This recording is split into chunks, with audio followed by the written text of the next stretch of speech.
moi, je vois cette histoire aller jusqu'au bout. C'est-à-dire, je pense que le fameux précipice, ça va être ça.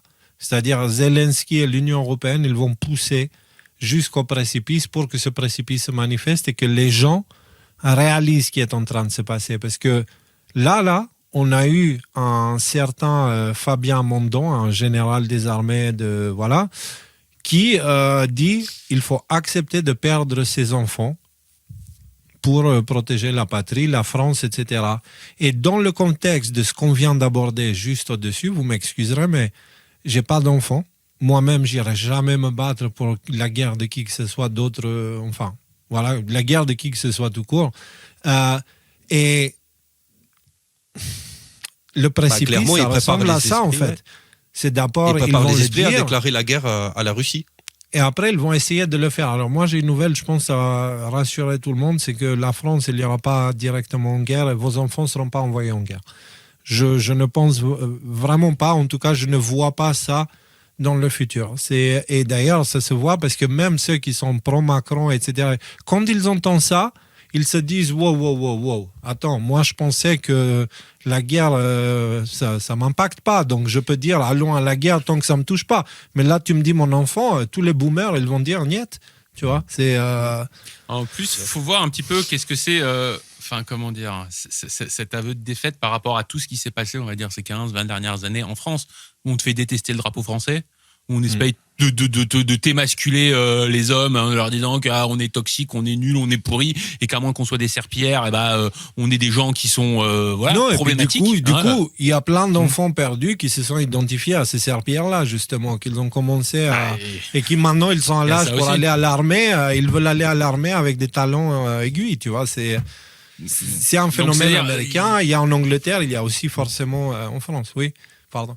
Ce que je veux dire, c'est que c'est ça, c'est-à-dire que tout ce qu'ils ont construit pour affaiblir l'homme, pour le faire détester sa patrie, ce que je veux dire, c'est que accepter d'aller en guerre, ça vient d'un sentiment hyper patriotique qui consiste à dire je veux défendre mon pays. Mais notre pays, on nous dit constamment qu'il est raciste, qu'il n'existe plus, que de toute façon c'est l'Union européenne qui est cool, même si finalement l'Union européenne n'a pas vraiment de... En plus, Rudy, 16% d'appui Macron, c'est à tes souhaits. 86% des Français n'aiment pas Macron. Ça veut dire qu'ils savent qu'ils envoient leurs enfants à la guerre pour Macron, pas pour la France. Donc, et ils sont pas cons. Je veux dire, je veux bien croire que l'humain est faible, débile et plein de choses, mais il y a des limites à ça. Tu vois, quand tu commences à toucher l'intérêt personnel, l'humain, hop, tout de suite, il devient plus intelligent. Et là, c'est là où ça va toucher, justement. Donc... Écoute, je pense qu'ils vont être dépassés par ce qu'ils espèrent faire. Ce qu'ils espèrent faire, c'est créer un climat de telle tension avec l'Ukraine pour passer, parce que là, actuellement, il y a toutes les lois auprès de l'Union européenne qui passent, qui amènent la censure, qui amènent la dictature, qui amènent le totalitarisme, etc. Eux, ils espèrent s'enfermer dans le bunker Europe et continuer à pouvoir traire comme les vaches à lait les habitants de l'Europe. Mais je pense qu'ils sont un peu optimistes quant à est-ce que ça va passer ou pas. Et à mon avis, ils vont prendre un gros revers, parce que si les dossiers que l'Ukraine a sur eux sont rendus publics, non seulement ils vont avoir leur population à dos, mais également ils vont avoir aussi bien les États-Unis de Trump et la Russie à dos. Et là, ça risque... Je suis moins optimiste que toi, notamment sur la population, parce que ce que je veux dire, c'est que des scandales, il y en a un après l'autre, ils sont pas couverts par BFM TV, on fait comme si ça n'existait pas. Ce que je veux dire, c'est que là, on est rendu à un tel niveau de dictature que ça fait longtemps que si le peuple européen avait dû se lever pour dire ça suffit, c'est un scandale, il l'aurait fait. Non. Donc peut-être que si jamais moi depuis 2010, les gars, depuis 2010, avec J'ai un doute, je faisais les vidéos où j'espérais le grand réveil, machin, et et depuis toujours, je disais la même chose parce que je l'ai vu en vrai. Ok. Personne va bouger son petit doigt tant que son frigo n'est pas vide complètement. C'est exactement ce que je dis, Léo, en fait. Je suis 100% d'accord avec... Tant que son frigo n'est pas vide, ou tant qu'on vient pas de chercher ton enfant pour lui mettre un FAMAS autour du cou et pour l'envoyer sur un front, ce qui est le même genre de choses, équivalent. Mais c'est pas parce que demain, on va avoir les Zelensky Files qui vont nous dire, oh, regardez, il est très corrompu, il a volé tant de milliards, que d'un coup d'un seul, les gens vont dire, c'est un scandale, ça suffit. Mais Rudy, regarde comment c'est... Oui, regarde, si aux États-Unis, d'un coup, ils annulent l'impôt sur leurs revenus.